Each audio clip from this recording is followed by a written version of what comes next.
Hello, it's me again online having a chat to myself in my garden, and today we're going to talk about mini bees. And here's my little caterpillar friend, come and say hello. First I should apologise, I've had a major technical error. I've set myself up a YouTube channel and there's a 24-hour verification period, so I can't go live within those 24 hours, and I'm not quite there yet with the 24 hours. So I'm now recording this as well as streaming live so I can post it on YouTube later for everyone. So I am sorry, YouTubers. My very first live on YouTube and it's not going so well, but next time we'll all be set up. So I think I'm a few hours away from being verified on YouTube for going live. So you live and learn. But today is all about mini bees. And I've had to read out some different books today for mini bees because all of my books are currently at the woods, which I'm not allowed to go to. So I've got all sorts of books, including this hefty Bugs Britannica book, which you can see it's got lots of lovely information in it. And I've got lots of other books to try and help me out to show you pictures and different things of different books. So this was a request from one of, or two of my family forest schoolers that come as a chat about mini bees because it fits in with their nature topic that they're working on at the moment. So we thought we'd have a little chat about some different animals. So the first thing about mini bees is you don't need lots of kit, okay? You don't need lots of kits to go and see bugs, and if you don't like touching them, you don't really need to touch them either. The first thing you can do is just sit in your garden, and on a day like today, where it's nice and sunny, or it will be nice and sunny and nice and warm, you'll start seeing a lot of creatures popping up. Hello everybody, popping on. So you can just sit in your garden, and this morning I saw a peacock butterfly fly in and land and bask in the sunshine in my garden in the back. Which was lovely. I saw some bumblebees yesterday, and I think a bee has just flown over my car over there, so keep an eye out. And if you want to attract other bugs to your garden, one of the best ways to do that is to have a white sheet. So I've got a white tarp that I'm sitting on here, so I'm put it down to sit on while we're chatting, because you never know what might pop onto the mat while we're having a little chat. So there's been a few little flies already dotting around on the mat, and if I find anything else, we'll be able to have a go. So, I'm losing things. The wind is picking up and I'm losing bits of paper. Oh, let's stick that in the back of the book. Okay, sorry. There we go. So, yes, use your eyes. So go and have a sit in your garden. Maybe get something white around you so you can pick up different things, because lots of different creatures are attracted to the white because they see it in ultraviolet, and they'll maybe come and fly down and land on something white, or on, if you've got sort of white or very light coloured slabs, they'll come and sit on there because it attracts the sunshine, so they like to sit and bask in it, and they also think it's maybe some sort of food source, so they'll come and have a little look to see what's going on. So you can use your eyes, that way you can see lots of things. And if you want to get your hands a little bit dirty, you can go and find a little rock to pick up, have a little look underneath, and you might find some things going on there as well. For those people who have ants in their garden, that's one really interesting mini beast to go and have a little look at. You can, oh, hello Edward! Oh, he's missing us. Oh, that's so cute. So you can go and have a look for some ants, and they tend to walk in a little line behind each other on the way out, and you can actually follow that line back or forwards and find where their ant colony is. Oh, Lydia is lovely. Hi Lydia! Hi, nice to see you. Oh, yeah, virtually see you. So if you want to find some little ants, you can watch them wiggle around on the floor, and it's really interesting. You can spend quite a lot of time watching the ants and following where they're going and seeing what they're picking up. And ants are super strong, so they can pick up something like 6 times their body weight and carry it above their heads. So you might see them carrying bits of plants like leaves and things. You might find them picking up pieces of fruit or something that they found on the floor. Oh, a bumblebee's just popped into the garden. I wonder if he's going to come over here. Oh, let's see, can I Get him in the shot. Come over here, be in the shot. He's buzzing over there. He's having a look at my wildflower patch to see if there's any flowers out yet. You might even be able to hear him very soon. So anyway, so yes, use your eyes first of all. Have a little look around and see what you can find. If you've got something like a net, so this is a special butterfly net that I have, you can try and very gently pop it over the top so you can have a little closer look. But if you catch anything that flies, like a butterfly or a damselfly or something like that, try not to nudge it around too much or put it in a pot or something, because it might damage their wings. So you can very gently pop a net over the top, have a little look at it. You might even be able to lift the net up to create a bit of an area where they can fly around so you can have a closer look, and then just lift the net off and let it go on its own and keep it all in one piece. So yes, so ants you want to have a look at with your eyes. You might see bees, you might see little flies, and some of the flies are very beautiful colours. You might just hear them buzzing around your head and you think, oh, I don't like flies, I don't want them on my food. But if you have a little look at the colours, some of them have really beautiful greens and purples and all sorts of different colours in their tops, so you can have a little look at those as well. So if you are going to look underneath rocks and things at the moment, the sort of things you might find are things like woodlice and beetles and all sorts of things, and you also might find some ladybirds. So we've got ladybirds here, and there we go, and we've got some beetles and different types, and these are actually glowworms. So that's the larvae of the glowworm, and that's the female and the male glowworm. And we have had some glowworms in this country, and on the way to the woods, in the hedgerow, I believe there was some larvae in there last year, so that's quite exciting. But there's lots of different things, and ladybirds don't just have red with black spots, they have yellow ones, they have black ones with yellow spots, they have red ones with cream spots. Oh, hello! Oh, we've got more people joining us, that's exciting. So yes, if you were trying to join us on YouTube, I do apologise. I'm not quite verified for going live on YouTube by about a couple of hours, so next time I go live I will be live, but I am recording this so it'll go up on YouTube afterwards. Okay, just in case you were trying to get on to us there. So there's lots of lovely bugs that you can have a look at over there. If you want to lift up rocks, make sure you pop the rock back gently. Or if you lift up a plant pot, if you haven't got any rocks in your garden, underneath plant pots you might find some worms, you might find some snails and slugs in and around underneath there, and they're really cool to have a look at, and snails are really fun. There are lots of different ways to use snails as well. So I've been looking at a Botanica book, and I actually learnt something new today which I didn't know, because I'm not an expert and no one ever is. There's never an expert in nature. Even David Attenborough doesn't claim to be an expert. He is still learning, and he is much older than me.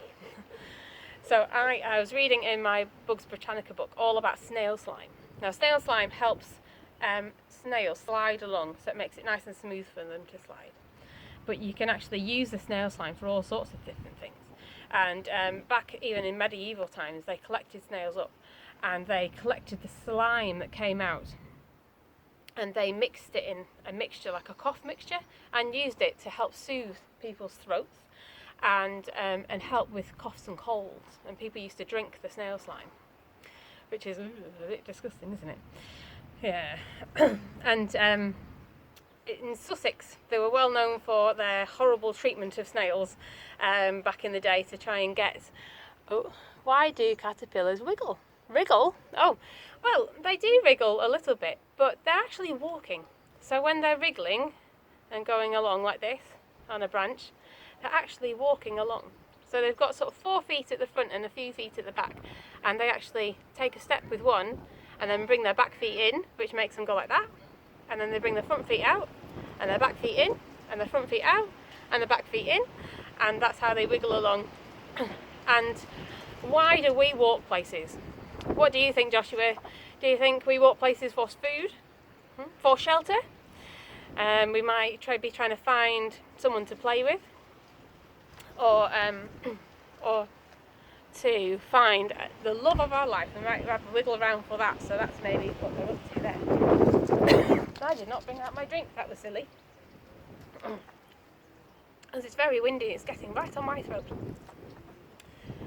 I'll just be 2 minutes, I'm just going to grab my drink, it's just inside the door. There we go, I'm back. Got it. Haha.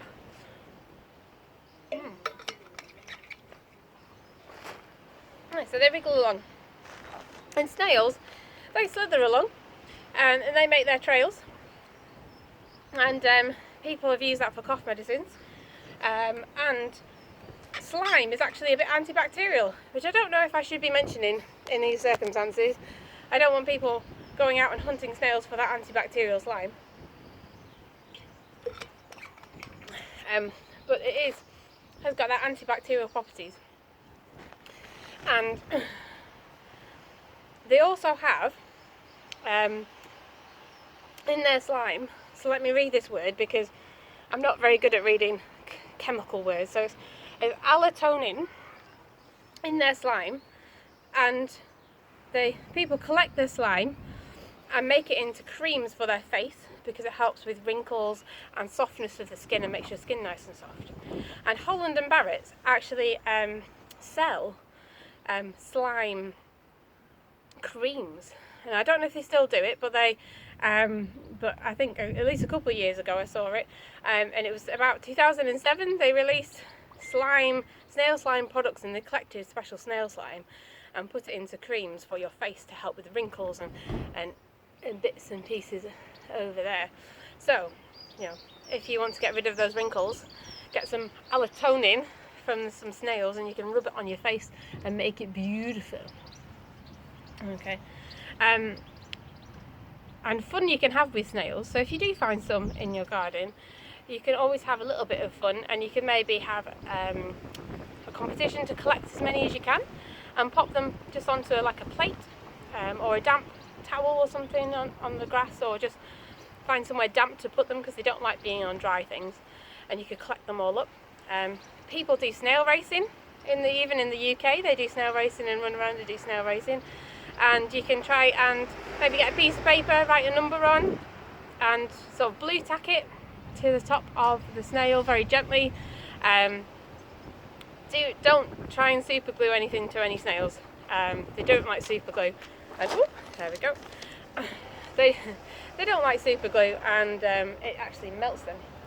Hi.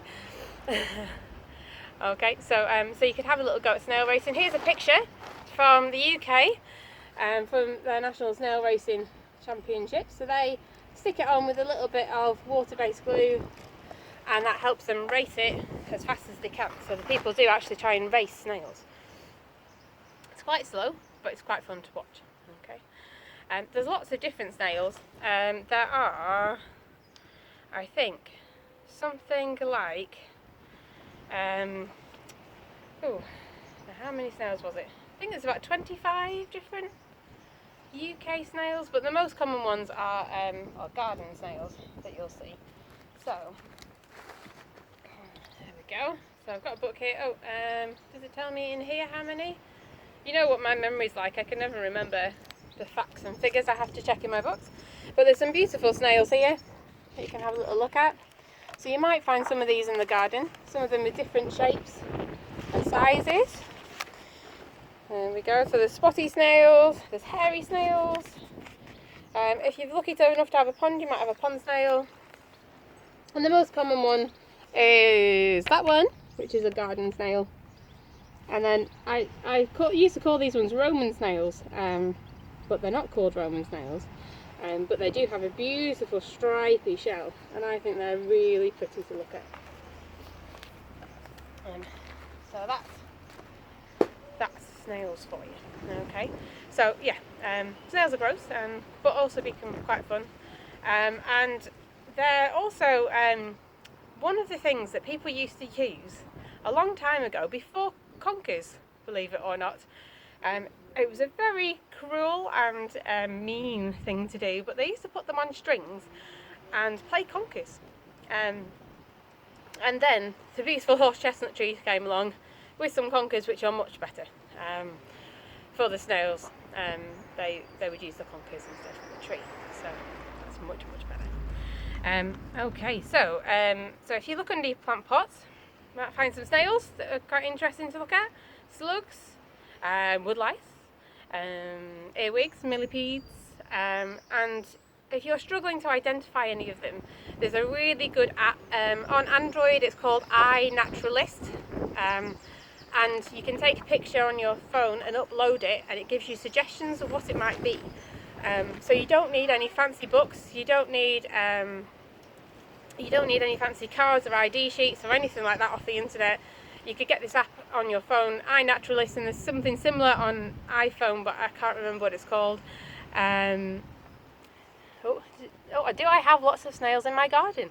I don't currently. I think I've spotted one or two, but it is quite dry still, so they might be hiding away from me, and I've not looked for them. I was hoping to find one for you before this started, but then I had a problem with YouTube, so then I couldn't find any. But we might go on a hunt for those in a minute, to go and have a look at that. So not at the moment that I've spotted, but we'll never know, we might see one. If you're struggling to identify anything, try that app. It's really good. You just upload it, and there's a button that says have a guess, basically, and the very clever app pops up different things that it could be, and you look at the pictures and the descriptions, and it can work out for you.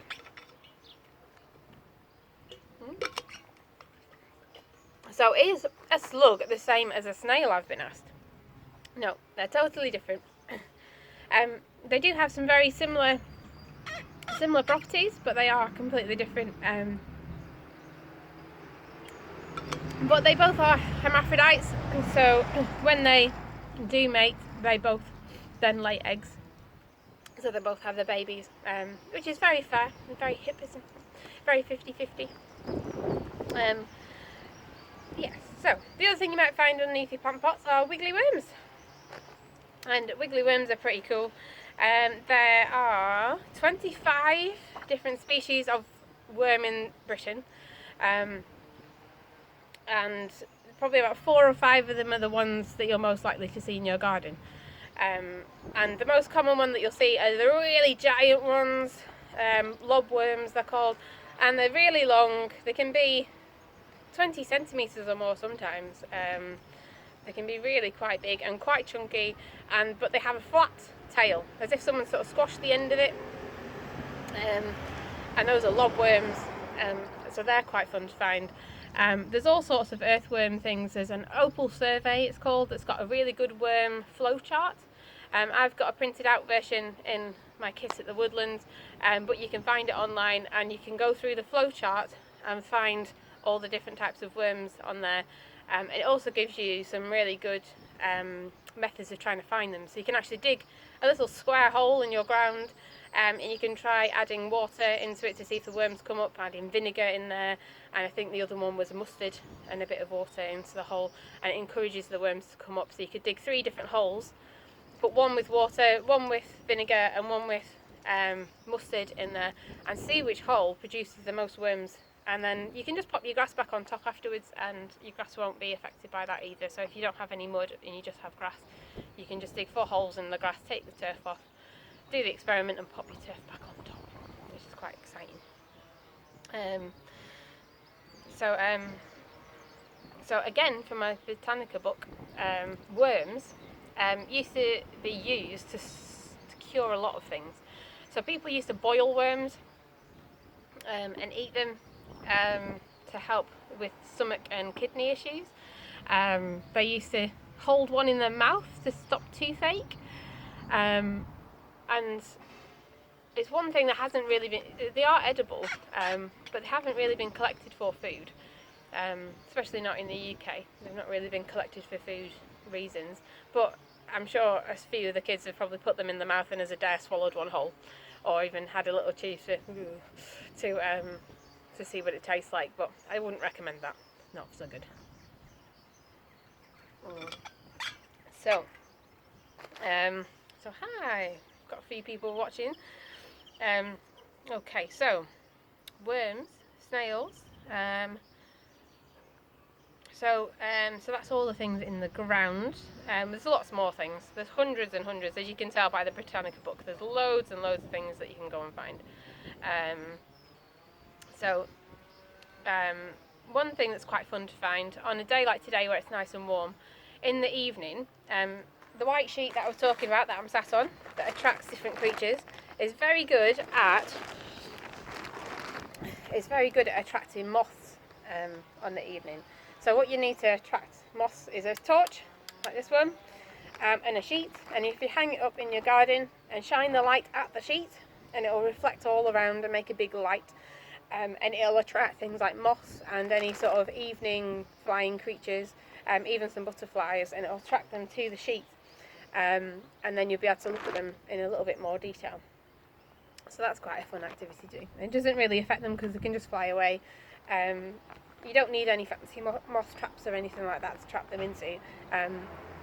It's quite easy to sort of see them when they're hovering around here.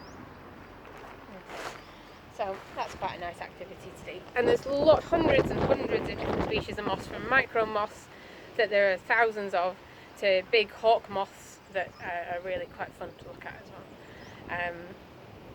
So you can have a little go at that. Let's think. And early evening, and on a warm night tonight, you'll find things that come out to eat the insects, and those are bats, and they are really cool to watch on an evening. Take a little sheet out into your garden, and have a little lie down and watch the bats. And so if you've got some trees around you in neighbours' gardens, they'll travel maybe a mile away from their roost to go and find different insects to eat. And they can eat about 2,000 insects per bat every night. So they will eat moths, and they will eat flies and anything that's flying about at the night time. They're quite a good natural pest control. So they will fly around and find them, and they just look like sort of swifts. A lot of them. The pipistrelle ones, their bodies are only sort of that sort of big, a few centimetres tall and a few wide like that. And those are the most common ones that you'll see. And they do a thing called echolocation, which you can't hear with your ears, but you can hear with a bat detector like this. And you can hear versions of the echolocation online. So the Bat Society have some good little clips that you can play. And I'll see if I can show you an example. There won't be any bats around now, but if I jangle something metal, have I got anything metal to jangle? Nope. Nope. Should have got my keys out, right? Can you hear that noise?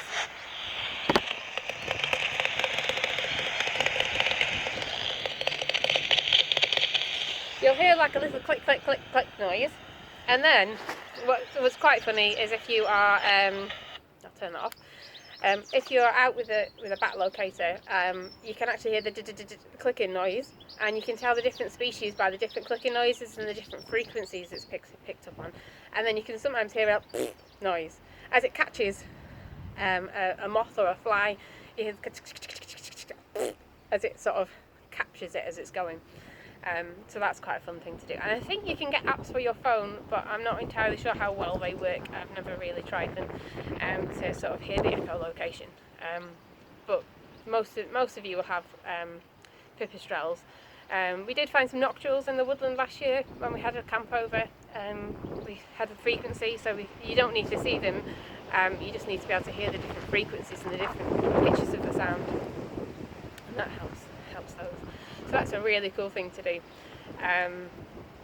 Not so good for the moths and things that are being eaten, but nice for us because they eat up all the midges and the moths and things that come out and make pests of themselves for us.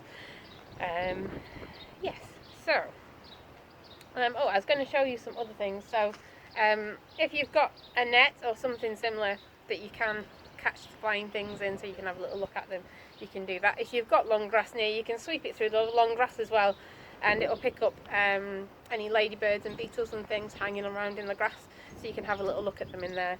I've always got bug hunting pots like this in my kit with magnifying glasses on the top. The most useful bit of the kit is the magnifying glass, to be honest, because it helps you look a little bit closer at the bugs, but you don't really want to capture them in a tub for too long. Plus, you've got to remember where you've picked them up from so you can put them back, and my memory's not that good and I don't always remember, so a lot of the time I just look at them where they are. The only thing you don't want to mix in here is slugs and snails, because their slime really affects the other creatures. So if you put a slug or a snail in the same container as something like a woodlouse, the woodlouse won't like it very much and will suffer, and it might cause it a bit of pain. So one creature at a time, and try and clean it in between if you can. But you don't need very much to look at creatures. And at the moment there'll be lots of young creatures, so there'll be lots of eggs lying around. So like ladybird eggs, you can literally find them everywhere. They're not specific to any plant. Some moths and butterflies and some creatures will only lay eggs in certain locations or on certain plants, and that's why it's so important to some butterflies and bugs to have certain plants available to them. So if a species goes extinct and there's no more of that certain plant, there won't be any more food for that animal, there won't be any more places for it to lay its eggs. So, but ladybirds will literally lay it anywhere where there's like green flies and aphids present, so they can eat them when they wake up. And they start off a lot of the time as little eggs or little larvae, and they'll turn into something that wiggles and squiggles. Ladybirds have, let's see if I can find a picture. Ladybirds have a cool nymph which has got lots of spikes on it, and I get lots of questions every year about, oh, what is this? So here we go.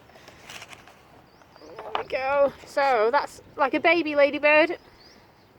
So you wouldn't think that would turn into a little round, cute little ladybird like these ones up here.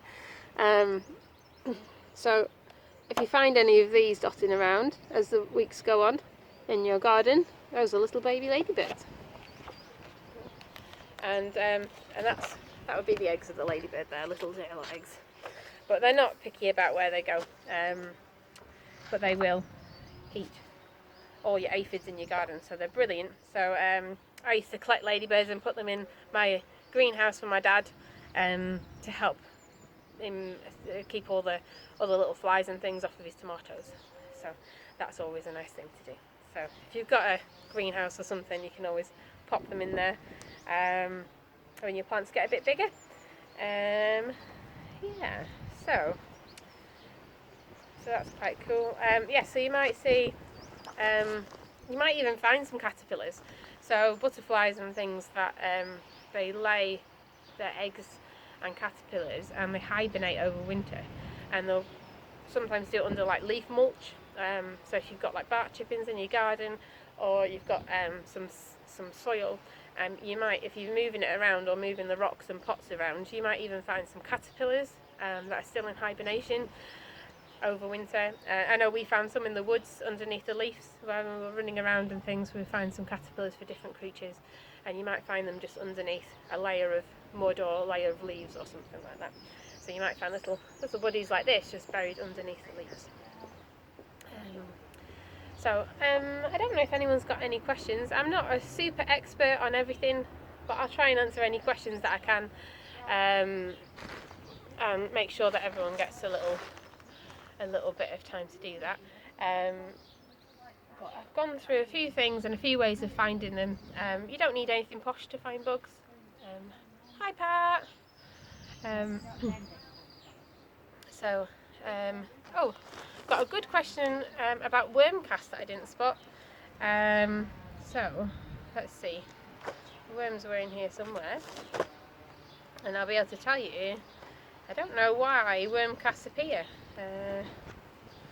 Where is the wiggly worm page? Bats, worms. So I tend to, the top of books, I put little bits of post-its in the top to help me find different bits about worms. So let's see. First, worms are really good at fertilising soil. We've actually, at one of the schools workout, I've got a wormery box, and we put food waste in there and worms, and the worms eat the food waste, and their excretions go through the fibre circle, which is like a filter, and into the bottom, and there's a tap on the bottom, and it makes really good fertiliser for your garden. And there's lots of different tutorials online on how to make a wormery for fertilising your garden, so you can always do a little bit of that. So let's see.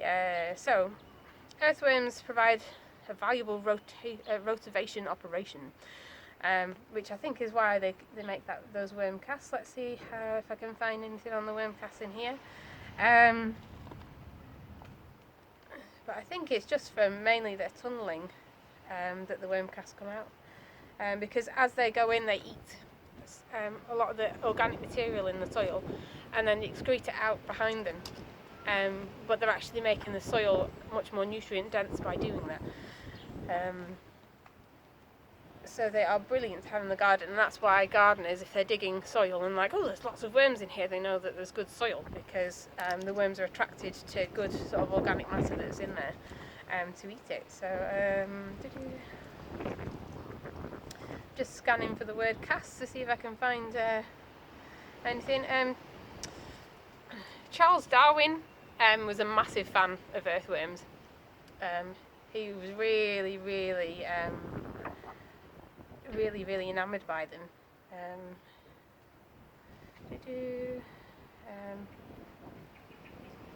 Oh, there we go. So yeah, it is just undigested soil passing out of the worm's rear end is deposited as worm cast. Usually the upper part of the burrow is just below the surface, because worms tend to stay in the first 30 centimetres of the soil. They can be found as deep as 1 metre, but they tend to just be in the first 30 centimetres, which is 12 inches for, or the size of a big ruler. Yeah, worms are great in compost bins as well, so that's right. Yeah, so they bring it to the surface. It's been estimated about 25 tonnes of soil to the surface for each hectare, 10 tonnes per acre every year for each worm. So that's a lot of soil. Can you imagine trying to move 25 tonnes of soil every year by hand? It'd be a bit crazy, but that's what the worms do. Okay, so the worm casts are just effectively worm poo, soil that they've not digested, and they're moving around and effectively rotivating around for you. So that is pretty cool. So I've been gibbering on for a long time now. Oh my goodness. Hi everybody. Hi Richard.